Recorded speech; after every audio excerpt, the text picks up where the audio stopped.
নমস্কার বন্ধুরা, আমি মৌমিতা আর আমার এই চ্যানেলে আপনাদের সবাইকে জানাই স্বাগতম।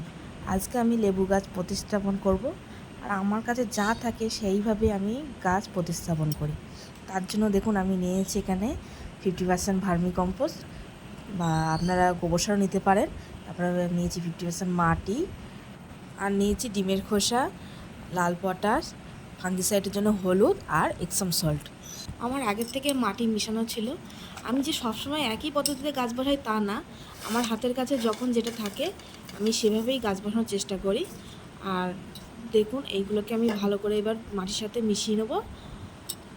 আর আমার যারা নতুন বন্ধুরা আছো, যারা এখনও চ্যানেলটিকে সাবস্ক্রাইব করোনি, তাদের কাছে আমার একান্ত অনুরোধ আমার চ্যানেলকে সাবস্ক্রাইব করে আমার পাশে থাকার জন্য।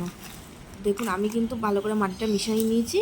এবারে যে 20 লিটারে আমি ব্যারেল মুখ কেটে রেখেছিলাম সেটার নিচে পাথর দিয়ে আমি ড্রেনেজ ব্যবস্থা করে রেখে দিয়েছি। এইগুলো বালি টোকার পরে যে নুড়ি কাকড়গুলো বেরোয় সেইগুলোই কিন্তু আমি রেখে দিই এক জায়গায়। সেইগুলো এখন দেখুন একটু ভিজে গেছে, একটু জল জল মতন হয়ে গেছে। এবার মাটি দিয়ে এই ব্যারেলটিকে হাফ ভর্তি করে নিতে হবে।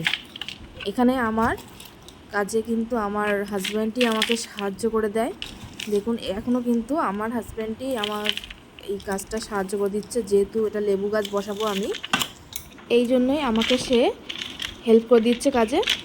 আর দেখুন এখানে কিন্তু কথা বলতে বলতে আমার কিন্তু এখানে মাটি ভরা হয়ে গেছে ব্যালটায়। আর এবার কিন্তু আমি লেবু গাছটা প্রতিস্থাপন করব।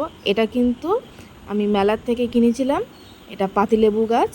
এবার এই গাছটা আমি দেখুন ব্যালের মধ্যে বসিয়ে দিতে বললাম, ঠিক মাছ বরাবর বসানো হয়ে গেছে। এবার মাটি দিয়ে ঠিক যেখানটায় গোড়াটা আছে গোড়া পর্যন্ত আমি মাটি দিয়ে পুরো ভরাট করে নেব।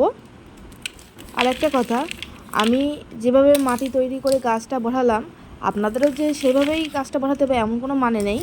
আপনাদের হাতের কাছে যখন যেটা থাকবে আপনারা কিন্তু সেভাবেই গাছটা বসাতে পারেন।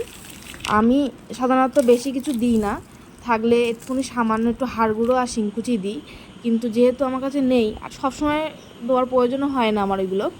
এবার দেখুন আমার গাছটা কিন্তু প্রতিস্থাপন করা হয়ে গেছে। এবার ভরপুর জল দিয়ে এই গাছটিকে কিন্তু আমি কয়েকদিনের জন্য ছায়াযুক্ত স্থানে রেখে দেবো। তারপর গাছটিকে আমি ফুল সানলাইটে দিয়ে দেবো।